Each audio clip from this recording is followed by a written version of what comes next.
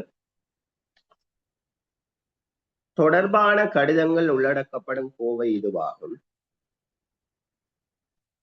பிரதானமான முக்கிய விடயங்கள். தொடர்பான கடிதங்கள் உள்ளடக்கப்படும் கோவை இதுவாகும்.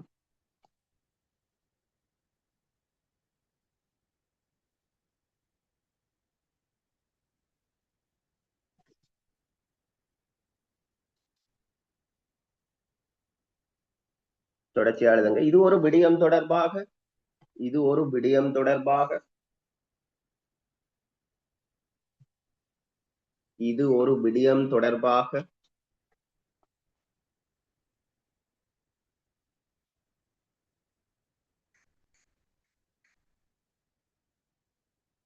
இது ஒரு விடயம் தொடர்பாக.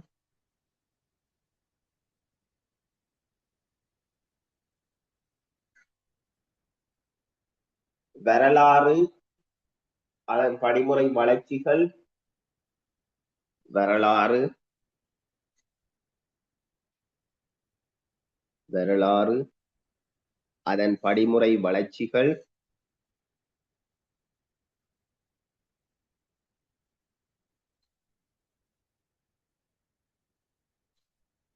அதன் படிமுறை வளர்ச்சிகள்.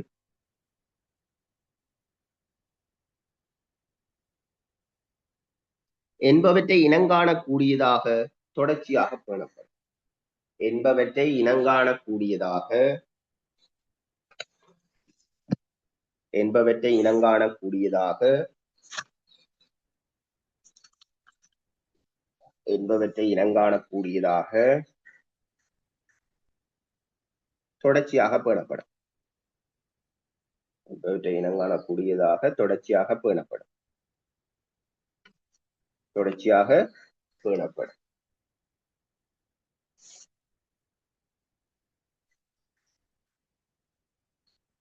அடுத்தது போடுங்க, உசார் துணை கோவை என்று போடுங்க. உசார் துணை கோவை.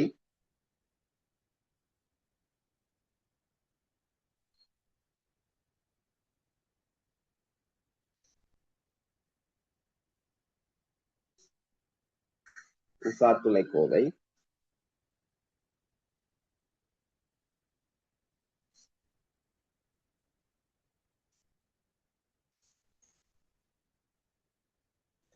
உசார் துணை கோவை என்று சொல்வது ஒவ்வொரு விடயங்களுக்கும் தேவையான சுற்றறிக்கையா இருக்கலாம், அறிவுறுத்தலா இருக்கலாம், சட்டங்களா இருக்கலாம், அல்லது திணைக்கட கட்டளைகளா இருக்கலாம், ஒவ்வொரு டிபார்ட்மெண்ட்டுக்குரிய கட்டளைகளா இருக்கலாம், அல்ல ஏதாவது வழிகாட்டல்களாகவோ கொள்கைகளாகவோ இருக்கலாம்.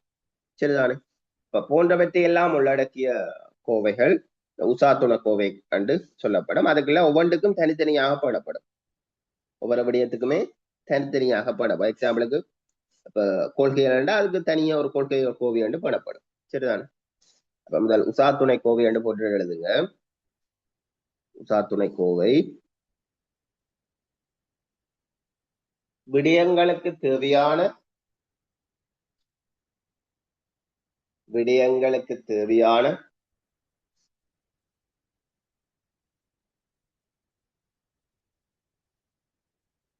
விடயங்களுக்கு தேவையான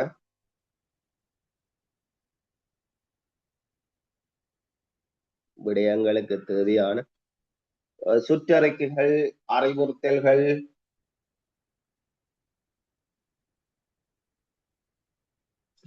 சுற்றறிக்கைகள், அறிவுறுத்தல்கள்,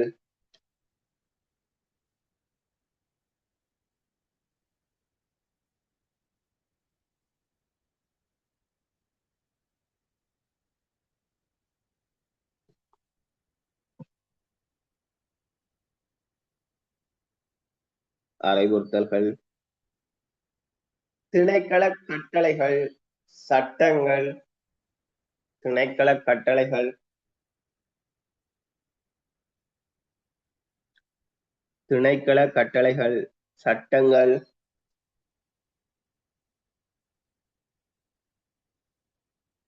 கொள்கைகள், வழிகாட்டல்கள், கொள்கைகள், வழிகாட்டல்கள், கொள்கைகள், வழிகாட்டல்கள்,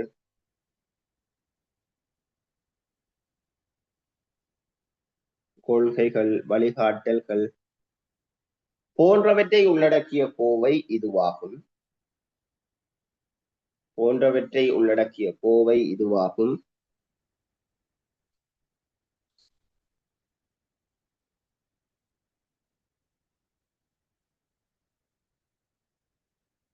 போன்றவற்றை உள்ளடக்கிய கோவை இதுவாகும்.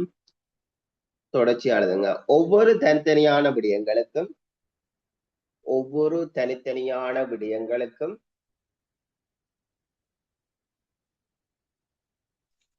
ஒவ்வொரு தனித்தனியான விடயங்களுக்கும்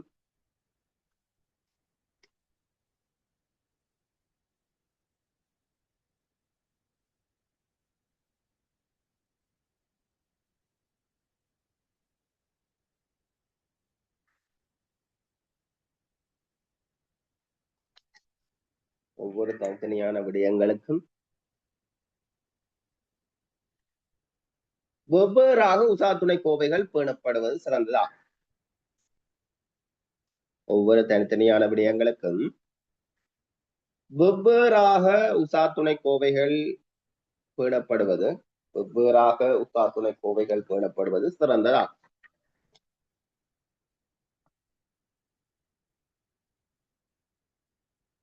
வெவ்வேறாக உசாத்துணை கோவைகள் பேணப்படுவது சிறந்ததா?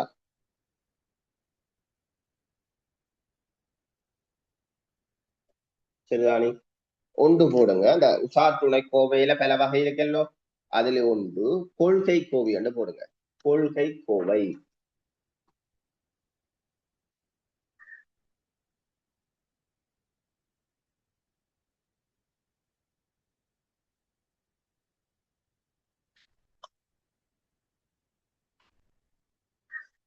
கொள்கை கோவை. இதெல்லாம் சிறிய சிறிய விளக்கம்தான். கொள்கை கோவையண்டா என்ன?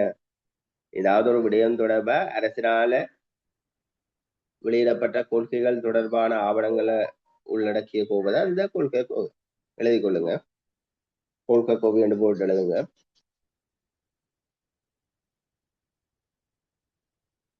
விடயம் தொடர்பான விடயம் தொடர்பான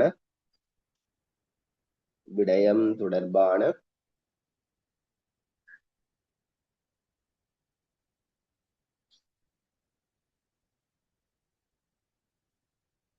விடயம் தொடர்பான அரசின் கொள்கைகள் பற்றிய ஆவணங்கள் பேணப்படும் கோவை.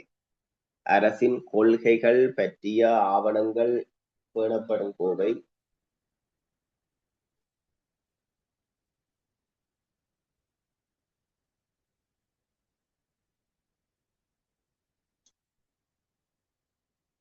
விடயம் தொடர்பான அரசின் கொள்கைகள் பற்றிய ஆவணங்கள் பேணப்படும் கோவை கொள்கை கோவையா? கொள்கை கோவையா? கொள்கை கோவையாகும். அடுத்தது சுற்று நிருபங்கள் கோவை.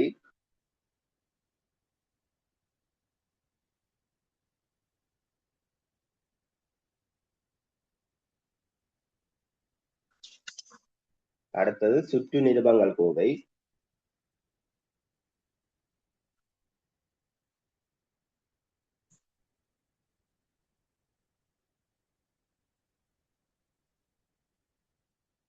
விளைய கொள்ளுங்க. கொள்கைகளை நடைமுறைப்படுத்துவதற்கான கொள்கைகளை நடைமுறைப்படுத்துவதற்கான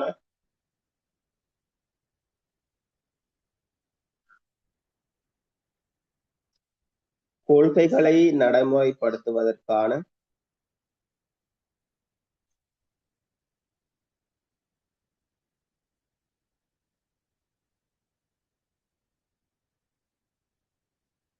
வெளியிடப்படும் சுற்று நிருபங்கள்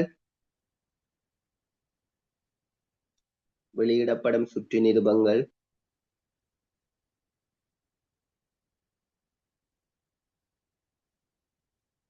ஒழுங்கு விதிகள் வெளியிடப்படும் சுற்று நிருபங்கள் ஒழுங்கு விதிகள் கட்டளைகள் என்பவற்றை உள்ளடக்கிய கோவை இதுவா? கட்டளைகள் என்பவற்றை உள்ளடக்கிய கோவை இதுவா?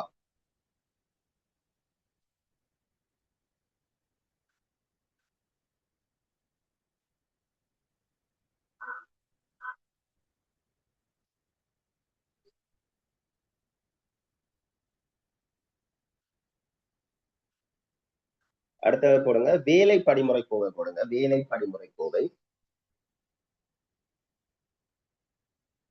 அடுத்தது வேலை படிமுறை கோவை.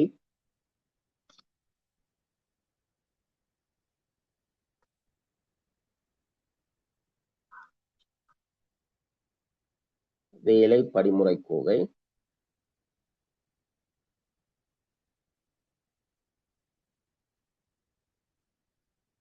வேலை படிமுறை கோவை என்றால் ஒவ்வொரு வேலைகளுக்கும் தனித்தனியாக பேணப்படுறதுதான் வேலை படிமுறை கோவைன்னு சொல்லுவோம். எழுதிக் கொள்ளுங்க. ஒவ்வொரு வேலைகளுக்கும் தனித்தனியாக பேணப்படும். ஒவ்வொரு வேலைகளுக்கும் தனித்தனியாக பேணப்படும்.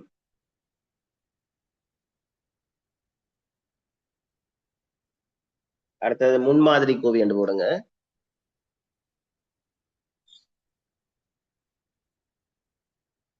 முன்மாதிரி கோவை. அது ஏற்கனவே ஏதாவது விடயம் தொடர்பா எடுக்கப்பட்ட தீர்மானங்கள் அல்லது நடவடிக்கைகள் தொடர்பாக பேணப்படுற கோவைதான் முன்மாதிரி கோவை. அதே மாதிரி ஒரு சந்தர்ப்பம் திருப்பி வர்ற போது பதவி நில உத்தியோகத்தை தத்துணிவின் பேரிலே என்ன செய்யலாம், தீர்மானங்கள் எடுக்கிறதுக்கு அந்த முன்மாதிரி கோவை உதவியாக இருக்கும். முன்மாதிரி கோவை எழுதி கொள்ளுங்க. முன்னர் இடம்பெற்ற விடயம் தொடர்பாக முன்னர் இடம்பெற்ற விடயம் தொடர்பாக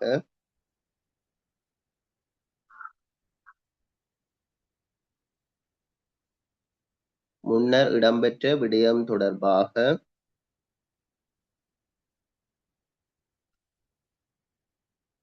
எடுக்கப்பட்ட நடவடிக்கைகள் தீர்மானங்கள் முன்னர் இடம்பெற்ற விடயம் தொடர்பாக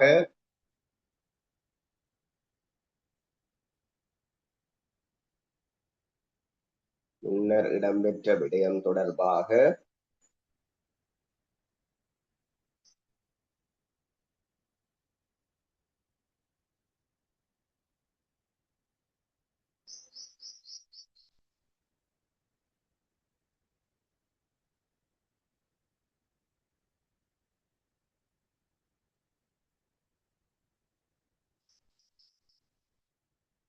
முன்னர் இடம்பெற்ற விடயம் தொடர்பாக எடுக்கப்பட்ட நடவடிக்கைகள் தீர்மானங்கள் எடுக்கப்பட்ட நடவடிக்கைகள் தீர்மானங்கள்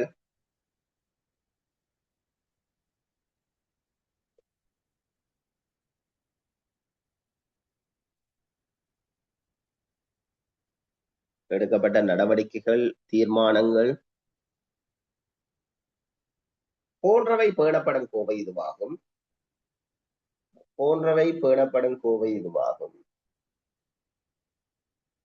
போன்றவை பேணப்படும் கோவை இதுவாகும்.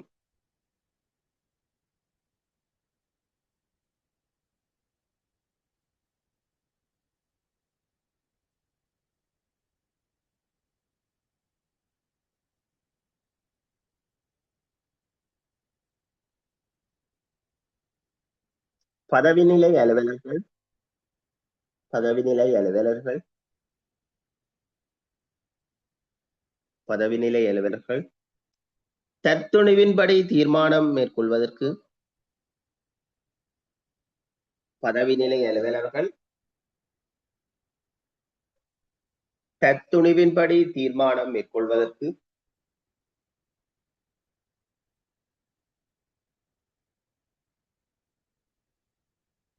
தத்துணிவின்படி தீர்மானம் மேற்கொள்வதற்கு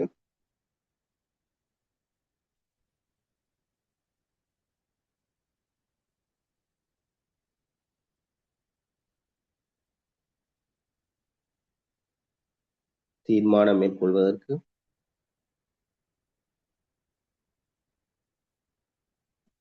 உதவியாக இருக்கும். தத்துணிவின்படி தீர்மானம் மேற்கொள்வதற்கு உதவியாக இருக்கும். இது முன்மாதிரி கோவை. அடுத்தது போடுங்க தகவல்கள் அறிக்கைகள் கோவை.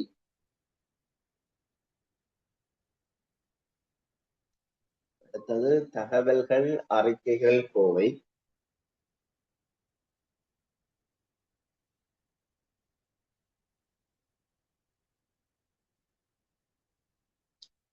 இதுல உங்களுக்கு அந்த பேர்லயே உங்களுக்கு ஓரளவுக்கு விளங்கும். இந்த தகவல்கள் அரசியல் கோவையண்டா ஒரு விடயம் தொடர்பான தகவல்கள், அதே போல அறிக்கைகள் பேணப்படுற கோவை இந்த தகவல்கள் அறிக்கைகள் கோவை என்று சொல்லப்படும். சரிதானே? இங்க பாத்தீங்கன்னா தேவையான தரவுகளை சேகரிக்கிறது, அறிக்கைகளை சமர்ப்பித்துக் கொள்றது, மாதாந்தமாக இருக்கலாம், காலாண்டாக இருக்கலாம், அரையாண்டாக இருக்கலாம், அல்லது வருடாந்த அறிக்கைகளை இலகுவாக தயாரித்துக் கொள்வதற்கு இந்த கோவை உதவியாக இருக்க போகும். சரிதானே? தகவல்கள் அறிக்கைகள் கோவை என்று போட்டு எழுதுங்க. விடயம் தொடர்பான தகவல்கள் அறிக்கைகள் பேணப்படும் கோவை இதுவாகும். விடயம் தொடர்பான தகவல்கள் அறிக்கைகள் பேணப்படும் கோவை இதுவாகும்.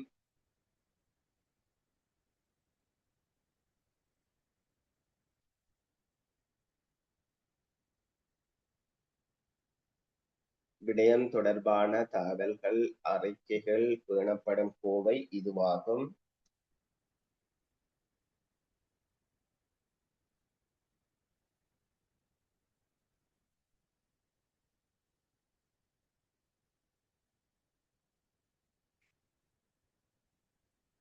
விடயம் தொடர்பான தகவல்கள் அறிக்கைகள் பேணப்படும் கோவை இதுவாகும்.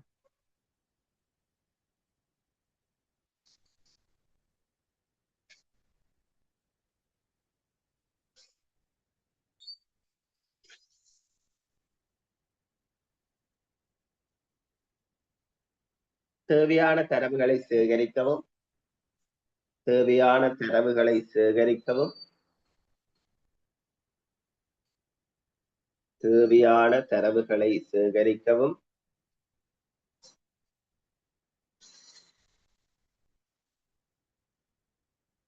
அறிக்கைகள் சமர்ப்பிக்கவும்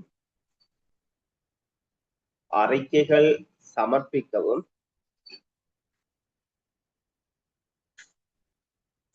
அறிக்கைகள் சமர்ப்பிக்கவும் இது உதவியாக அமையும். அறிக்கைகள் சமர்ப்பிக்கவும் இது உதவியாக அமையும். இது உதவியாக அமையும்.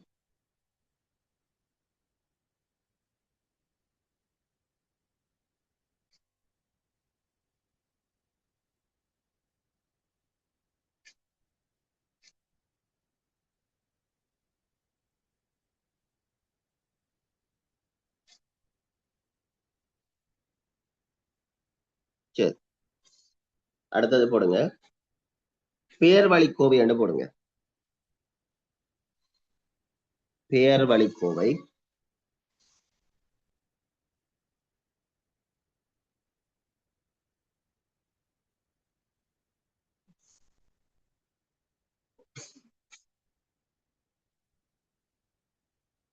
பெயர் வழிக்கோவை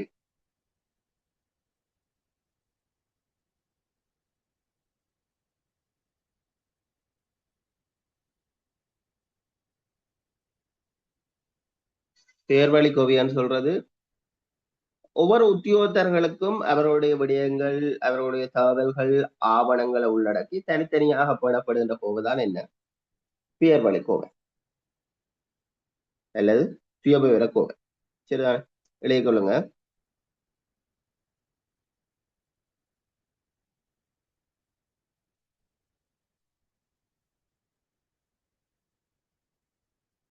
அலுவலர்கள் தொடர்பான அலுவலர்கள் தொடர்பான அலுவலர்கள் தொடர்பான முக்கிய தகவல்களையும்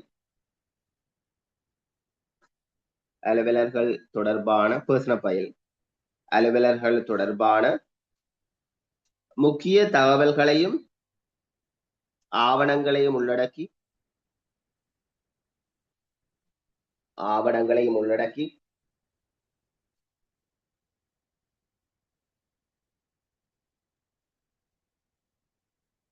அலுவலர்கள் தொடர்பான முக்கியமான தகவல்களையும் ஆவணங்களையும் உள்ளடக்கி ஒவ்வொருவருக்கும் தனித்தனியாக பேணப்படும் கோவை இதுவாகும்.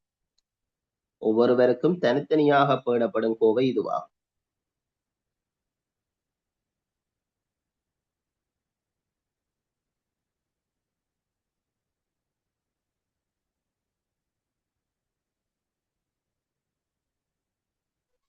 சரிதானே. இப்ப இது மற்ற கோவில்கள் தான் மிக நீண்ட காலம் ஒரு வேலைக்கு செய்யறதுல இருந்து செல்ல போற மட்டும் கவனமா பாதுகாக்க வேண்டிய ஒரு ஆவணமாக இருக்கு. சரிதான். சரி, அடுத்தது போடுங்க. கொஞ்சம் விரைவாக போவோம். உபகோவையும் மத்திய கோவையும் மட்டும் போடுங்க. உபகோவையும் மத்திய கோவையும். உபகோவையும் மத்திய கோவையும்.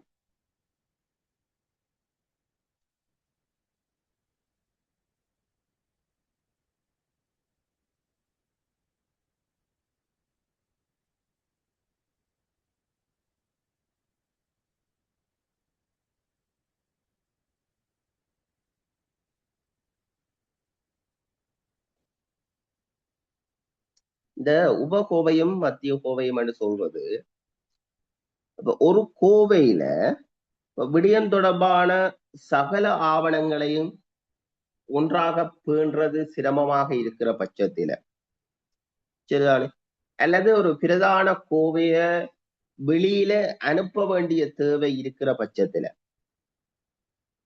சரிதானே, அவ்வாறான சந்தர்ப்பங்கள்ல அந்த கோவையில சில முக்கியமான விடயங்களை மட்டும் அது இன்னொரு கோவையில பேணிக் கொள்வதான் உபகோவைன்னு சொல்லப்படும். நீங்கள் இப்ப மெயினான கோவை போகுது, ஒரு வெளியில போகுது அல்லது ஒன்றிலேயே பேணுறது சிரமமா இருக்கிற பட்சத்துல அதுக்கு பதிலாக இன்னொரு சிறிய கோவையை பேணிக் கொள்றதான் உபகோவை. சரிதானே. ஒரு கட்டத்துல உபகோவைகள்ல இருக்கிற டாக்குமெண்ட்ஸ் எல்லாம் சேர்க்கிற போது அது பிரதான கோவையாகவும் மாற்றப்படும். கொள்ளுங்க. ஒரு கோவையில் விடயம் தொடர்பான சகல ஆவணங்களையும் ஒரு கோவையில் விடயம் தொடர்பான சகல ஆவணங்களையும் விடயம் தொடர்பான சகல ஆவணங்களையும்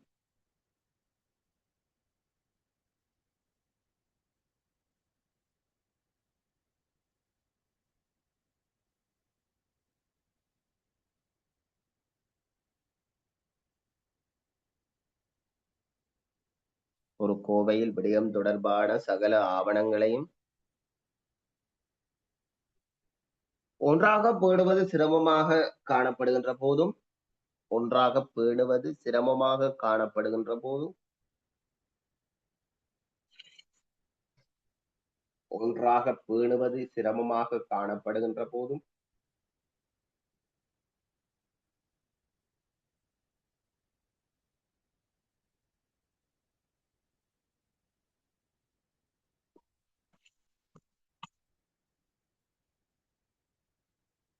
சிரமமாக காணப்படுகின்ற போதும்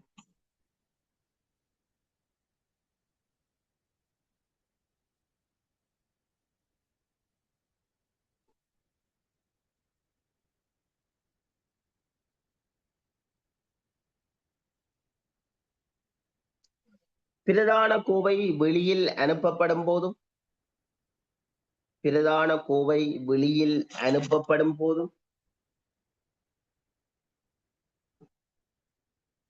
பிரதான கோவை வெளியில் அனுப்பப்படும் போதும்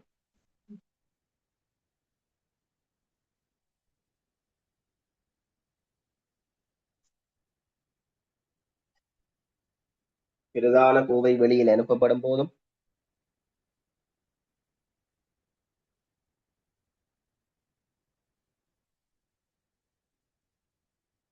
சில நேரங்கள்ல ஒரு செயற்பாட்டுக்கு பிரதான கோவைய சமர்ப்பிக்கிறது பொருத்தமற்றது என இருக்கும் பட்சத்துல கூட உபகோவை சமர்ப்பிக்கப்படலாம். சரிதானே. பிரதான கோவை வெளியில் அனுப்பப்படும் போதும் ஒரு செயற்பாட்டுக்கு பிரதான கோவையை சமர்ப்பிப்பது ஒரு செயற்பாட்டுக்கு பிரதான கோவையை சமர்ப்பிப்பது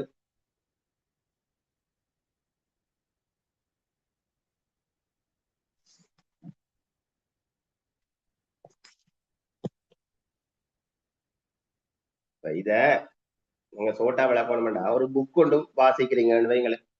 ஒரு புக் கொண்டு வாசிக்கிறீங்க, நீங்கள் என்ன செய்வீங்க? ஒரு நோட் புக் கொண்டு வச்சிருப்பீங்க, அதுல இருக்கிற சாராம்சத்தை குறிச்சு வச்சிருப்பீங்க. அல்ல ஒரு புக்கை படிக்கிற போது அல்ல ஒரு நோட்ஸ் உண்ட படிக்கிற போது சாராம்சம் குறிக்கிறதுக்கு ஒரு நோட் புக் கொண்டு வச்சிருப்பீங்க. சரிதானே. இங்க புக் என்பது பிரதானமா இருக்கும், அந்த நோட் என்பது ஒரு உப விடயங்கள் உள்ளடக்கியதாக இருக்கு. செயற்பாட்டுக்கு பிரதான கோவையை சமர்ப்பிப்பது பொருத்தமற்றதாக காணப்படும் போதும் பொருத்தமற்றதாக காணப்படும் போதும் பொருத்தமற்றதாக காணப்படும் போதும்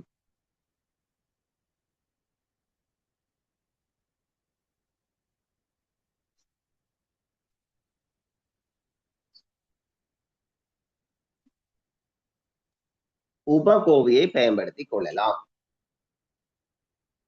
உபகோவையை பயன்படுத்திக் கொள்ளலாம்.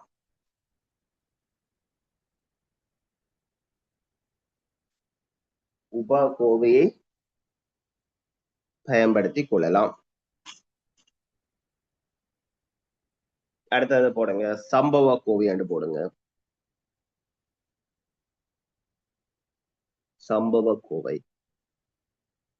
அதுக்கு சில வரவேறு இருக்கு. சம்பவ கோவை, நேர்வு கோவை,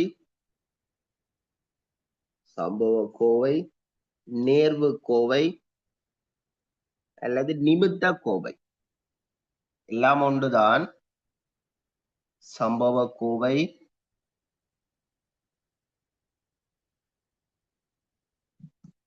சம்பவ கோவை, நேர்வு கோவை, நேர்வு கோவை,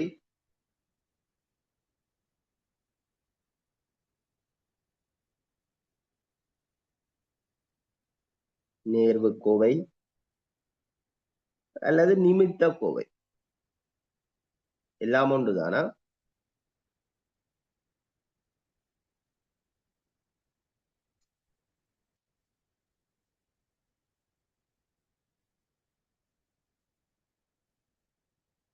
இங்க சம்பவ கோவை என்று சொல்றது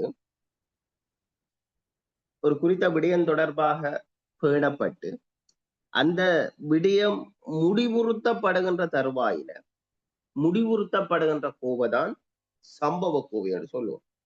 ஒரு சம்பவம் ஒன்று இடம்பெறுது, அப்ப அந்த சம்பவம் தொடர்பாக பேணப்பட்டு அந்த விடயம் முடிவுறுத்தப்படுகின்ற பட்சத்துல அந்த கோவையும் முடிவுறுத்தப்படுகின்ற கோவை தான் சம்பவ கோவை. எழுதி கொள்ளுங்க. சம்பவ கோவை என்று போடுங்க. சம்பவ கோவை, நேர்வு கோவை, நிமித்த கோவை எல்லாம் ஒன்றுதான். எழுதுங்க. ஒரு குறித்த விடயம் தொடர்பாக பேணப்பட்டு ஒரு குறித்த விடயம் தொடர்பாக பேணப்பட்டு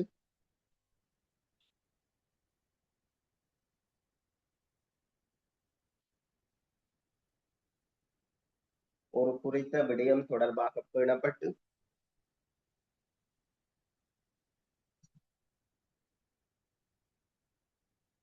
ஒரு குறித்த விடயம் தொடர்பாக பேணப்பட்டு அவ்விடயம் முடிவுற்றதும் அவ்விடயம் முடிவுற்றதும்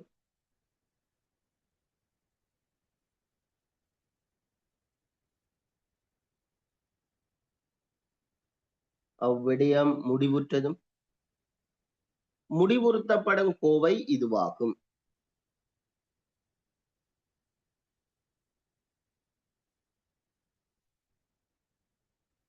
முடிவுறுத்தப்படும் கோவை இதுவாகும்.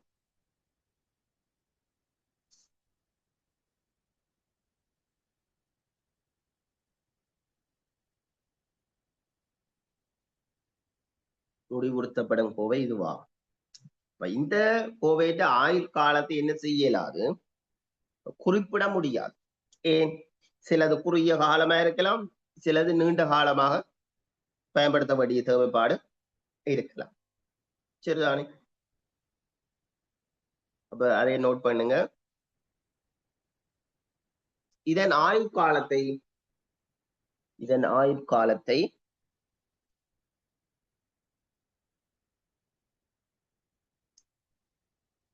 குறிப்பிட்டு கூற முடியாது. குறிப்பிட்டு கூற முடியாது.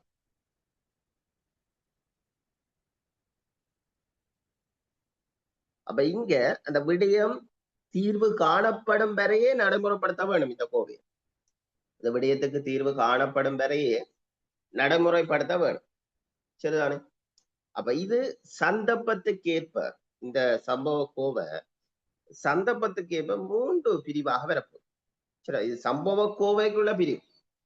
சரிதான். சம்பவ கோவை அது சந்தர்ப்பங்களுக்கு ஏற்ப 3 பிரிவா வரும். ஒன்று போடுங்க, சம்பவ கோவைக்குள்ள ஒன்று போடுங்க, உடனடி சம்பவ கோவை,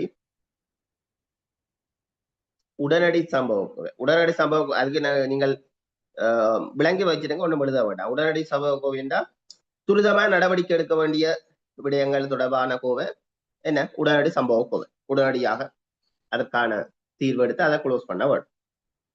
2வது வகை வருது நடவடிக்கைகளை எதிர்பார்க்கும் சம்பவ கோவை.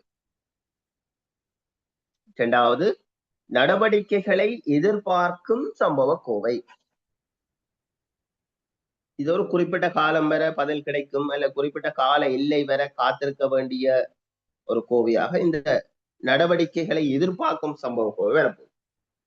நடவடிக்கைகளை எதிர்பார்க்கும் சம்பவ கோவை.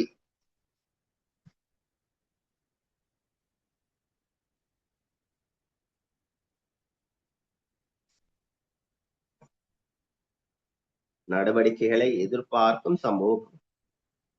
அடுத்த 3வது நடவடிக்கைகள் முடிவடைந்த சம்பவ கோவை. நடவடிக்கைகள் முடிவடைந்த சம்பவ கோவை.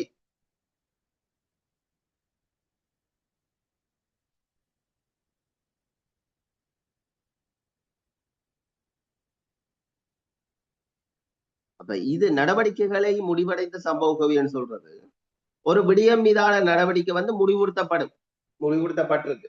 சரிதான். முடிவுறுத்தப்பட்டிருக்குன்னா அது ஒரு குறிப்பிட்ட காலம் பெற உசா துணையா பயன்படுத்துவதற்காக ஒரு குறிப்பிட்ட காலம் வச்சிருக்கிறது தான் இந்த நடவடிக்கைகள் முடிவடைந்த சம்பவ கோவைன்னு சொல்லுவோம். சரிதானே. அப்ப சம்பவ கோவை மறு பேர் என்ன, சம்பவ கோவை, நேர்வு கோவை, நிமித்த கோவை. அந்த சம்பவ கோவை சந்தர்ப்பத்தின் அடிப்படையில 3ஆ வகைப்படுத்திக் கொள்ளலாம். உடனடி சம்பவ கோவை அல்லது அடுத்தது நடவடிக்கைகளை எதிர்பார்க்கிற சம்பவ கோவை. முதலாவது உடனடி சம்பவ கோவை, நடவடிக்கைகளை எதிர்பார்க்கிற சம்பவ கோவை, நடவடிக்கைகள் முடிவடைந்த சம்பவ கோவை. நடவடிக்கைகள் முடிவடைந்த சம்பவ கோவை என்று வகைப்படுத்திக் கொள்வோம். சரிதானே. அப்ப இதுல பார்க்க வேண்டியது கோவைகளின் வகைகள். ஒன்று விடிய கோவை, அடுத்தது உசா துணை கோவை. உசா துணை கோவைக்குள்ள கணக்க வரும் கொள்கை கோவை, சுற்று நிருபங்கள் கோவை, வேலை படிமுறை கோவை, முன்மாறி கோவை, தகவல் அறிக்கையல் கோவை என்று வரும். அடுத்தது பேர்வழி கோவை, உபகோவையும் மத்திய கோவையும் சம்பவ கோவை. சரிதானே.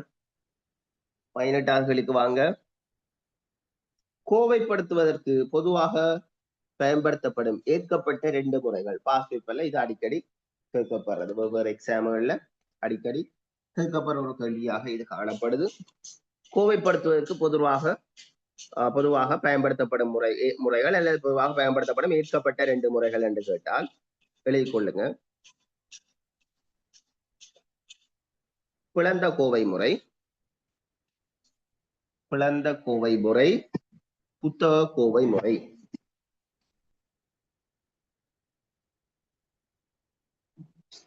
பிளந்த கோவை முறை, பிளந்த கோவை முறை,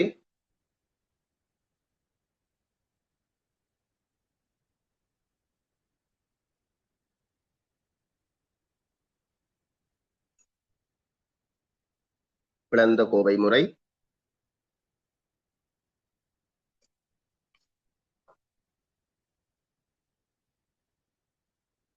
புத்தக கோவை முறை.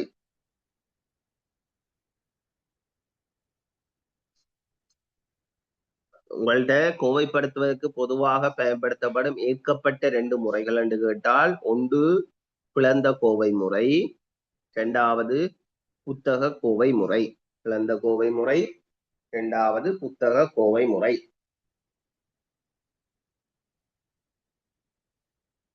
2வது புத்தக கோவை முறை. ஒன்று போடுங்க, பிளந்த கோவை முறை என்று போடுங்க. பிளந்த கோவை முறை,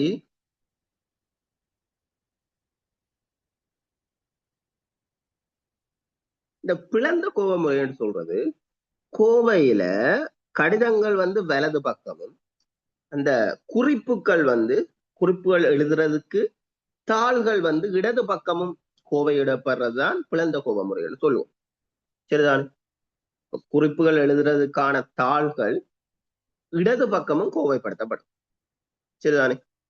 வலது பக்கம் கடிதங்கள் கோவைப்படுத்தப்படும். எழுதி கொள்ளுங்க. பிளந்த கோவை முறை என்று போட்டு எழுதுங்க.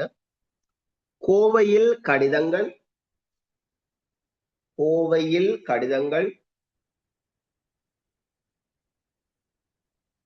கோவையில் கடிதங்கள்,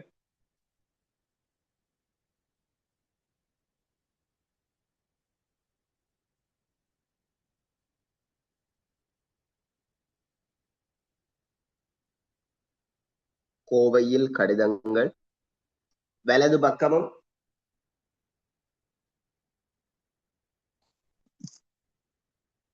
கோவையில் கடிதங்கள் வலது பக்கமும்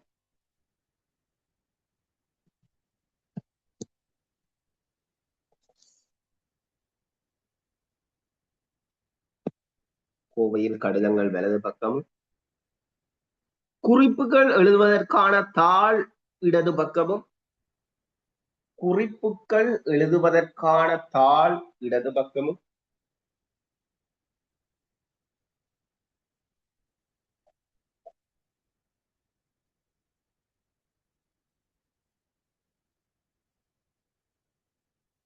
குறிப்புகள் எழுதுவதற்கான தாள் இடது பக்கமும்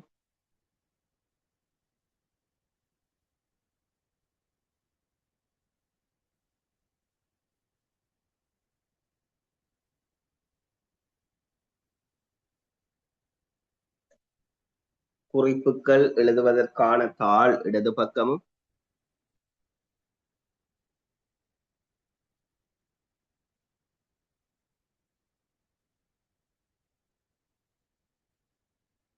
இடது பக்கம் கோவைப்படுத்தப்படும். கோவைப்படுத்தப்படும்.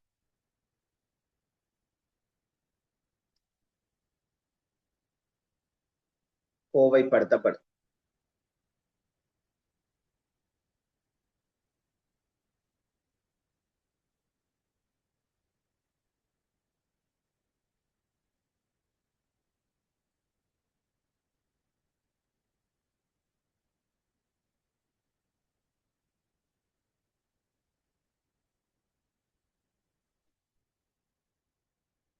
கோவையில் கடிதங்கள் வலது பக்கமும்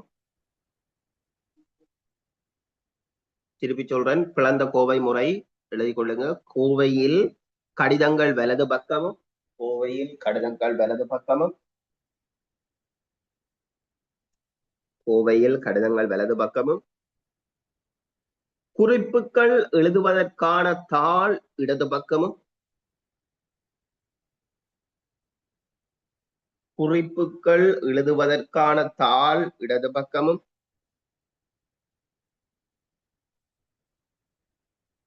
கோவையிடப்படும். இடது பக்கமும் கோவையிடப்படும்.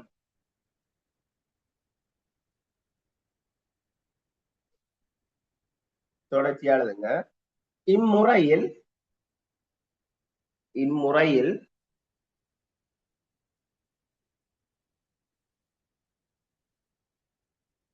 இம்முறையில்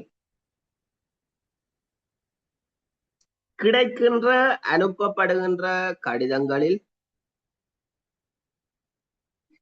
இம்முறையில் கிடைக்கின்ற அனுப்பப்படுகின்ற கடிதங்களில் இம்முறையில் கிடைக்கின்ற அனுப்பப்படுகின்ற கடிதங்களில் எவ்விதமான குறிப்புகளும் எழுதப்பட மாட்டாது.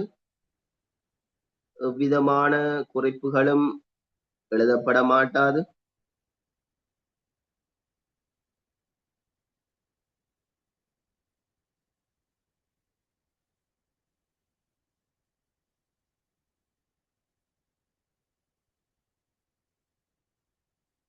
எழுதப்பட மாட்டாது. குறிப்பு தாளிலேயே சகல குறிப்புகளும் எழுதப்படும். குறிப்பு தாளிலேயே சகல குறிப்புகளும் எழுதப்படும்.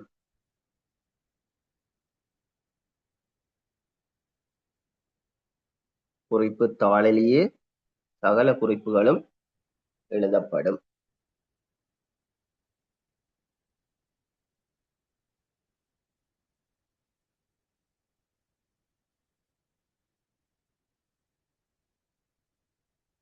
சகல குறிப்புகளும் எழுதப்படும்.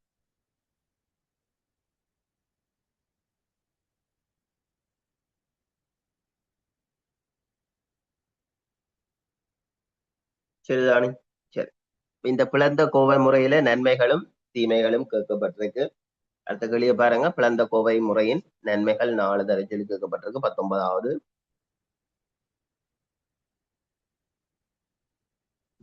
எழுதிக் கொள்ளுங்க. இந்த முறையில பாத்தீங்கன்னா என்ன செய்யலாம்? விரைவாக தீர்மானத்தை மேற்கொள்ளலாம். இப்ப விரைவாக தீர்மானம் எடுத்துக்கொள்றதுக்கும் இந்த முறை ஒரு பெரிய சிரமமாக இருக்கு. எழுதிக் கொள்ளுங்க. 1. விரைவாக தீர்மானம் மேற்கொள்வதற்கு உதவியாக அமையும். விரைவாக தீர்மானம் மேற்கொள்வதற்கு உதவியாக அமையும்.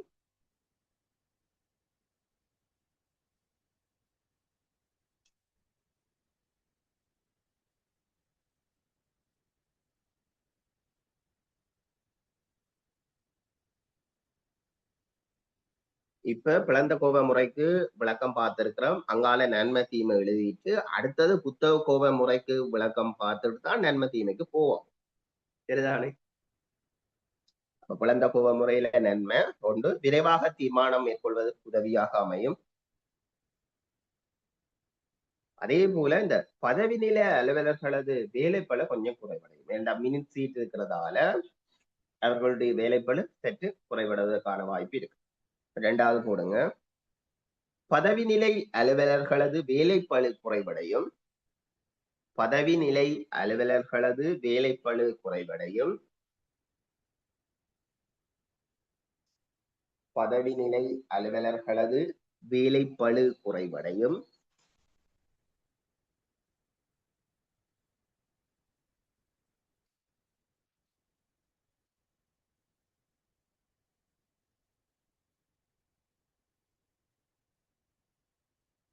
பதவி நிலை அலுவலர்களது வேலைப்பளு குறைவடையும்.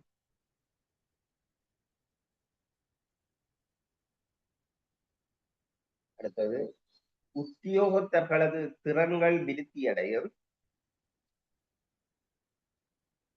அடுத்தது உத்தியோகத்தர்களது திறன்கள் விருத்தியடையும்.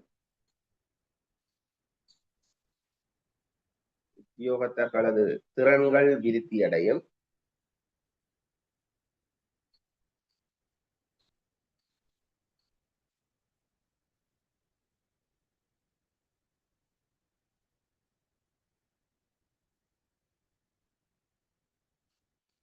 உத்தியோகத்தர்களது திறன்கள் விருத்தியடையும்.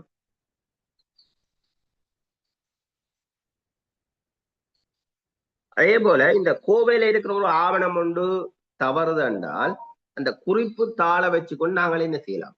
அறிந்து கொள்ளக்கூடியதா இருக்கு. அடுத்து அது முறை நன்மை போட்டுக்கொள்ளுங்க. கோவையில் உள்ள ஆவணம் தவறுமாயின் கோவையில் உள்ள ஆவணம் தவறுமாயின் கோவையில் உள்ள ஆவணம் தவறுமாயின்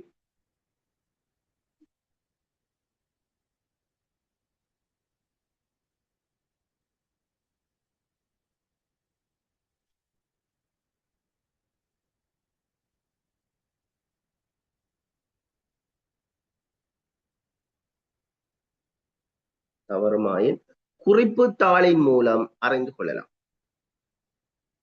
குறிப்பு தாளின் மூலம் அறிந்து கொள்ளலாம்.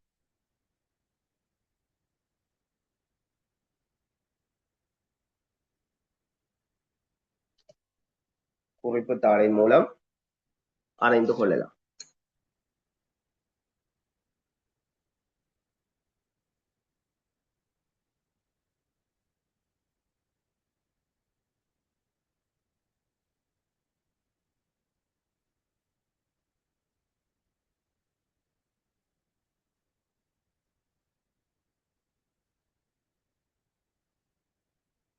அதே போல இந்த குறிப்புகள் அந்த கடிதத்துல எழுதப்படாதானே? குறிப்புகள் குறிப்பு தாள்ல தான் எழுதப்படும். அந்த கடிதத்துல எழுதப்படாது. அப்ப அப்படியான சிச்சுவேஷன்ல ஏதாவது ஒரு தேவைக்கு அதை போட்டோ காப்பி எடுக்கணும் வேண்டாம், அது ஒரு விகாரமான முறையில தோற்றமளிக்காது. சரிதானே? இப்ப கடிதத்துல குறிப்புகள் எழுதப்பட்டிருந்தா தான் அது ஒரு விகாரமான முறையில தோற்றமளிக்கும். ஆனா கடிதங்கள்ல எதுவும் எழுதப்படாது. அதெல்லாம் குறிப்பிலான எழுதப்படும். சரிதானே? அதுவும் ஒரு நன்மையா இருக்க போது போட்டுக்கொள்ளுங்க. கடிதங்கள் மீது குறிப்புகள் எழுதப்படாமையினால் கடிதங்கள் மீது குறிப்புகள் எழுதப்படாமையினால்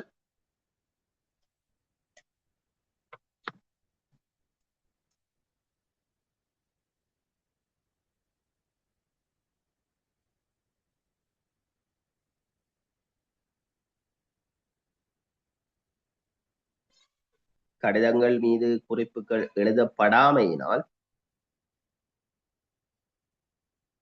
அவற்றின் பிரதியை அவற்றின் பிரதியை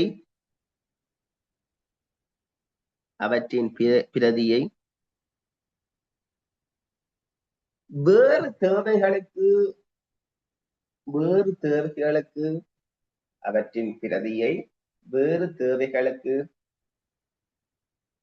வேறு தேவைகளுக்கு அனுப்ப வேண்டி ஏற்படும் போது வேறு தேவைகளுக்கு அனுப்ப வேண்டி ஏற்படும் போது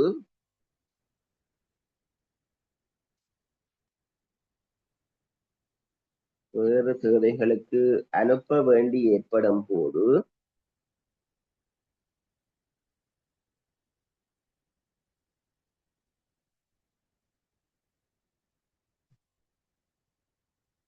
விகாரமான தோற்றத்தை கொண்டிருக்காது விகாரமான தோற்றத்தை கொண்டிருக்காது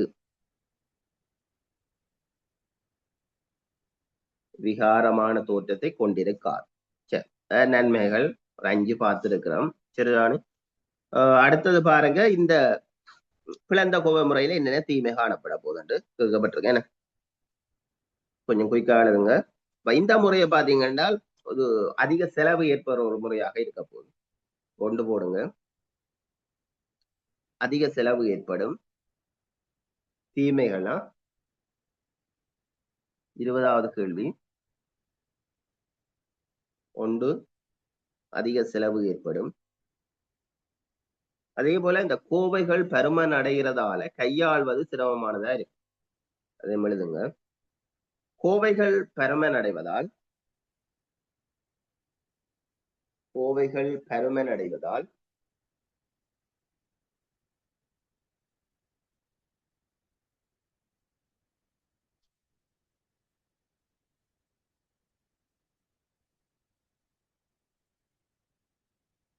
கோவைகள் பருமன் அடைவதால் கையாள்வது கடினமானதா கையாள்வது கடினமானதா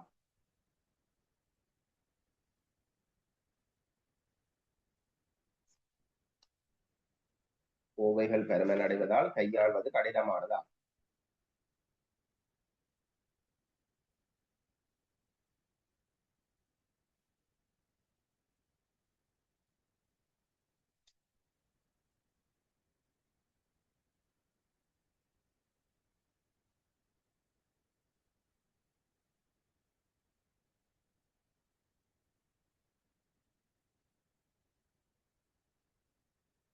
கையாள்வது கடினமானதா? அதே போல இந்த முறைக்கு பயிற்சியற்ற அலுவலர்களாக இருந்தால் இந்த முறை பின்பற்றது ஒரு சிரமமா இருக்கு. போட்டுக்கொள்ளுங்க. பயிற்சியற்ற அலுவலர்கள் இம்முறையினை பின்பற்றுவது சிரமமானதா? பயிற்சியற்ற அலுவலர்கள்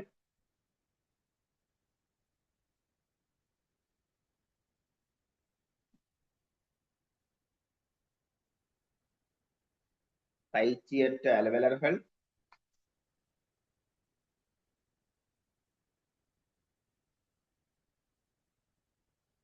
பயிற்சியற்ற அலுவலர்கள் இம்முறையினை பின்பற்றுவது சிரமமானதா? இம்முறையினை பின்பற்றுவது சிரமமானதா?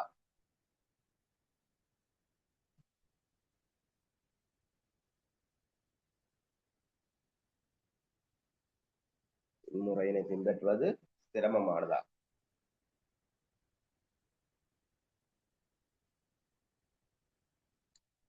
அதே போல இங்க கோவைகள் என்ன செய்யப்படும்? விரைவில் பழுதடைகிறதுக்கான ஒரு வாய்ப்பாகவும் இது இருக்க போகுது. அது ஒரு தீம், விலகிக் கொள்ளுங்க. கோவைகள் விரைவில் பழுதடையலாம். கோவைகள் விரைவில் பழுதடையலாம்.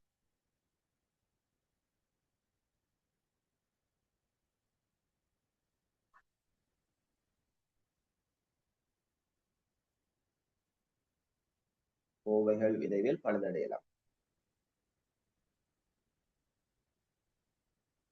அடுத்தது போடுங்க, புத்தக கோவை முறை என்று போடுங்க. அடுத்தது புத்தக கோவை முறை.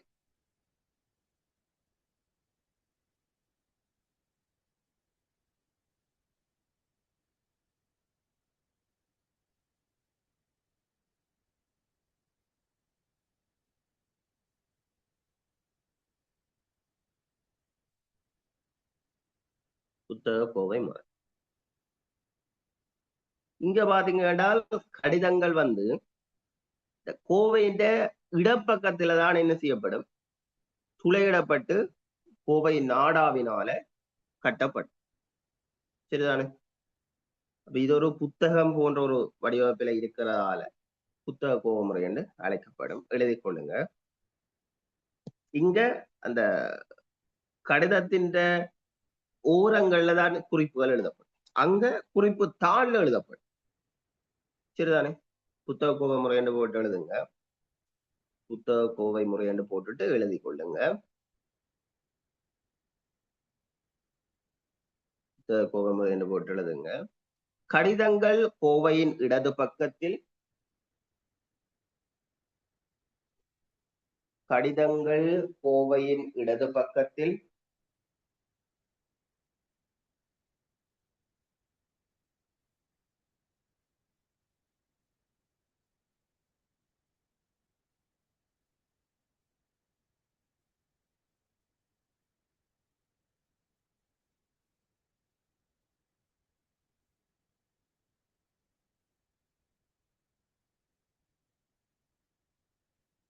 கடிதங்கள் கோவையின் இடது பக்கத்தில் துளையிடப்பட்டு கோவை நாடாவினால் கட்டப்படும். கடிதங்கள் கோவையின் இடது பக்கத்தில் துளையிடப்பட்டு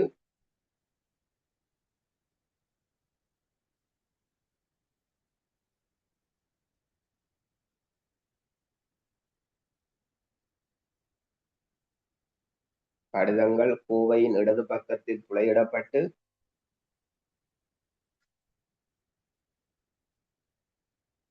கோவை நாடாவால் கட்டப்படும். கோவை நாடாவால் கட்டப்படும்.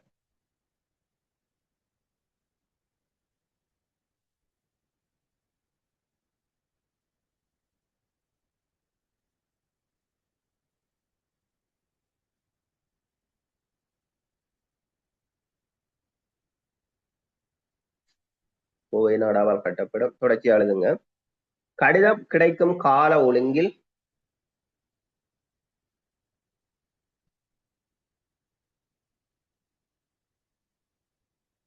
கடிதம் கிடைக்கும் கால ஒழுங்கில்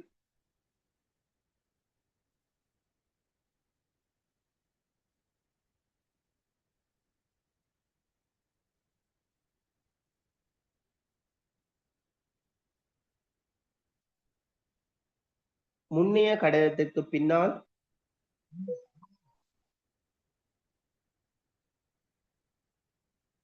கடிதம் கிடைக்கும் கால ஒழுங்கில் முன்னைய கடிதத்திற்கு பின்னால் முன்னைய கடிதத்திற்கு பின்னால்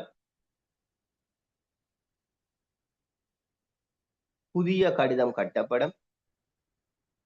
புதிய கடிதம் கட்டப்படும்.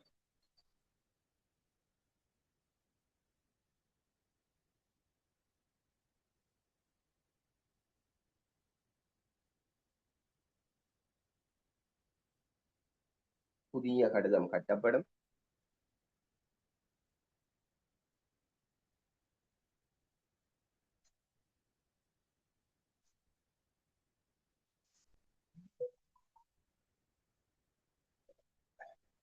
தொடர்ச்சி எழுதுங்க. கடிதத்தில் உள்ள இடங்களில் கடிதத்தில் உள்ள இடங்களில் ஓரங்களில் கடிதத்தில் உள்ள இடங்களில் சம ஊரங்களில்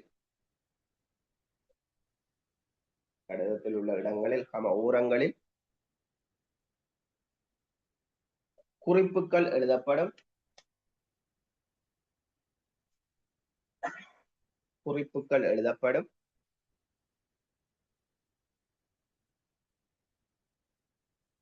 குறிப்புகள் எழுதப்படும்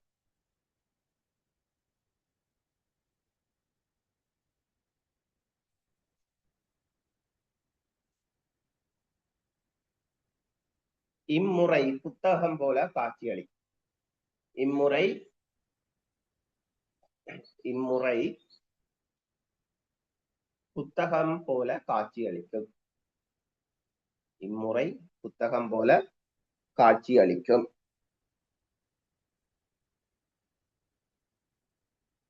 இம்முறை புத்தகம் போல காட்சியளிக்கும் இது என்ன குழந்த கோவை முறை புத்தக கோவை முறை புத்தக கோவை முறை பார்த்திருக்கிறோம் இங்க கடிதத்துல இருக்கிற இடங்கள் ஊரங்கள்ல தான் குறிப்பு எழுதப்படும் ஆனா பிளந்த கோவை முறையை பாத்தீங்கன்னா அவங்களால மினிட் சீட் வைக்கப்பட்டு அதுலதான் குறிப்புகள் எழுதப்படும் சரி இப்ப கேட்கப்பட்டது 21வது கேள்வி இந்த புத்தக கோவ முறையின் நன்மை என்ன தீமை என்ன இந்த புத்தக கோவ முறையின் நன்மை 3 தீமை 3 கேட்கப்பட்டிருக்கேன் நன்மைகள் போடுங்க நன்மைகள் நன்மைகள் இந்த புத்தக கோவ முறையண்டா விளங்கிட்டு தானே இந்த புத்தக கோவ முறையில இருக்கிற நன்மையில ஒன்று கையாள்வது இலகு சரிதானே கொண்டு போடுங்க கையாள்வதற்கு இலகுவானது நன்மைகள் உண்டு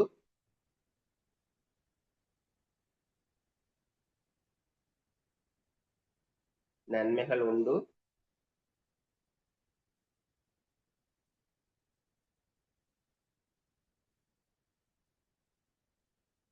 நன்மைகள் உண்டு கையாள்வதற்கு இலகுவானது கையாள்வதற்கு இலகுவானது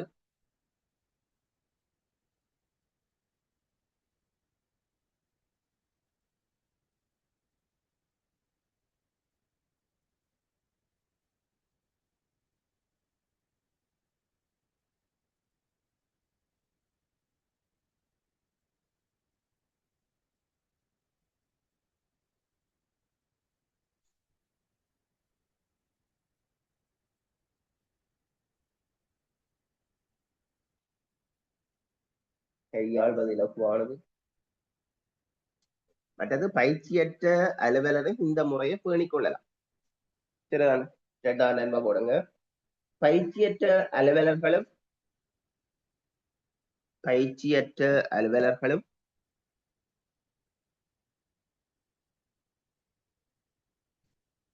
பயிற்சியற்ற அலுவலர்களும்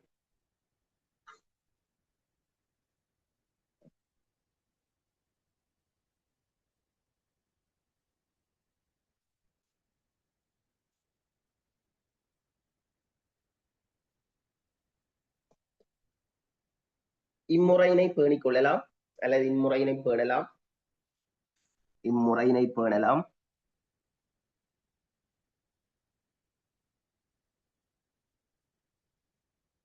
இம்முறையினை பேணலாம்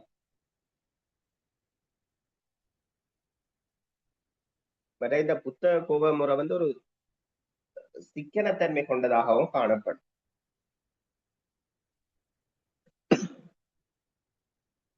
அடுத்த நன்மை போடுங்க சிக்கனத்தன்மை வாய்ந்தது சிக்கனத்தன்மை வாய்ந்தது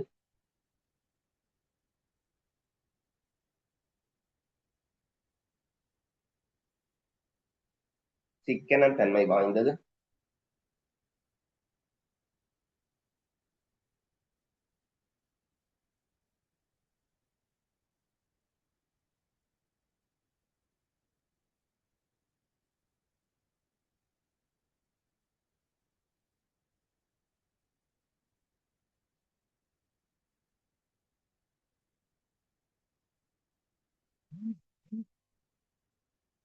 அடுத்தது தீமைகள் என்று போடுங்க தீமைகள்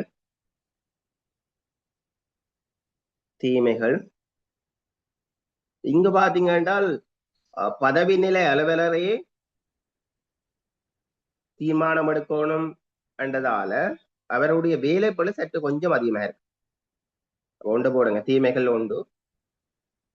பதவி நிலை அலுவலர்களது வேலைப்பளு அதிகரிக்கும். ஒன்று. பதவி நிலை அலுவலர்களது வேலைப்பளு அதிகரிக்கும்.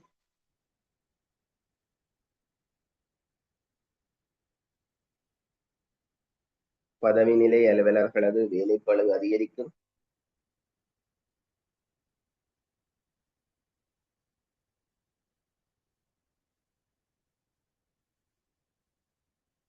அடுத்தது ஊழியர்களது திறனில் விருத்தி ஏற்படாது. ஊழியர்களது திறனில் விருத்தி ஏற்படாது.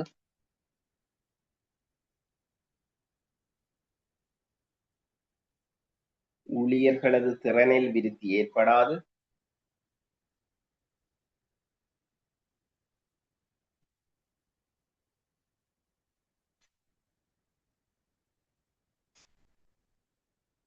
அடுத்தது தீர்மானம் எடுத்தலில் காலதாமதம் ஏற்படும். தீர்மானம் எடுத்தலில் காலதாமதம் ஏற்படும்.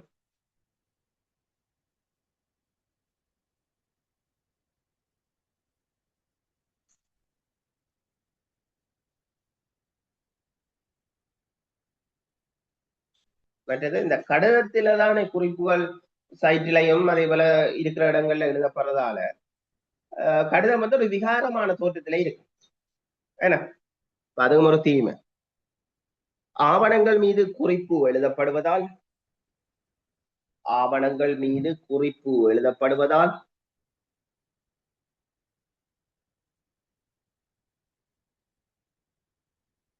ஆவணங்கள் மீது குறிப்பு எழுதப்படுவதால் ஆவணங்கள் மீது குறிப்பு எழுதப்படுவதால் அவை விகாரமான தோற்றத்தினை கொண்டிருக்கும். அவை விகாரமான தோற்றத்தினை கொண்டிருக்கும். அவை விகாரமான தோற்றத்தினை கொண்டிருக்கும். சரிதானே? ஓகே, இத்துடன் இந்த கோவைப்படுத்தல் நிறைவடையுது. அங்கால நாங்கள் படிவங்கள் பார்க்க வேணும். படிவங்கள் கோவைப்படுத்தல் எல்லாம் வினாக்கள் வருவதுண்டு. சரி, உங்களுக்கு நான் ஒரு டைம் டேபிள் ஒன்று குறிப்பில போட்டிருக்கேன். பேலன்ஸ் கேள்விகளுக்குரியது, சரி பேலன்ஸ் வகுப்புகளுக்குரியது. ஆனா அந்த பேலன்ஸ் வகுப்புகளுக்குரிய டைம் டேபிளை தாண்டியும் உங்களுக்கு வகுப்புகள் இடம்பெறும். நீங்க என்ன செய்யுங்க என்றால் இந்த எக்ஸாம் முடிகிற வரை முடிந்த அளவு அனைத்து வகுப்புகளுக்குமே ஜாயின் பண்ண பாருங்க. அதே நேரத்துல வகுப்புகள் எண்ணிக்கை கொஞ்சம் அதிகமாகத்தான் இருக்கும். இன்றைக்கு பின்னேரமும் உங்களுக்கு அலுவலக முறை வகுப்பு இருக்கு, அதே போல கணக்கீட்டு முறை வகுப்பும் இருக்கு. டைமே ஒருக்கா இன்ஃபார்ம் பண்றேன், ஒரு காமனத்தியாத்துக்குள்ள குரூப்பில் இன்ஃபார்ம் பண்றேன். அடுத்தடுத்து வகுப்புகளாக இருக்கும். முடிந்த அளவு அந்தந்த டைம் ஜாயின் பண்ணுங்க. அப்படி இல்லாட்டி ரெக்கார்டிங்காவது பார்த்து கொள்ளுங்க. காரணம் வந்து நாங்கள் தியரியும் பார்க்கணும், உங்களை பேப்பர் கிளாஸாயும் பார்க்கணும். அதிகமான வகுப்புகள் உங்களுக்கு பிரயோசனமாக இருக்கும். சரிதானே? 2 வீக்ஸ் இருக்கு, வடிவ காணும். இது ஒரு போட்டி பரீட்சை இல்லை, வெறுமன சித்தி அடைகிற பரீட்சை தான். ஆகவே இந்த 2 வீக்கும் நல்லா பயன்படுத்தி கொண்டீங்கன்னா பாஸ் பண்ணிடலாம், யோசிக்க தேவையில்லை. ஆனா படிக்கிற விஷயம் அவ்வளோத்தையும் நீங்கள் படிக்க வேணும். சரிதானே? சரி, ஓகே, நாங்கள் மாலை வகுப்புல அடுத்த பகுதி படிவங்களை பார்ப்போம். உங்களுக்கு பின்னேரம் ஒபி சிஸ்டர் கிளாஸும் இருக்கு, எக்கௌனிக் சிஸ்டர் கிளாஸும் இருக்கு. டைமை நான் ஒரு 9:45 முதல் காமனத்தியாத்துக்கு உள்ள நான் உங்களுக்கு உங்களோட 2 குரூப்லையும் போட்டு போடுறேன். சரிதானே? ஓகே, நன்றி.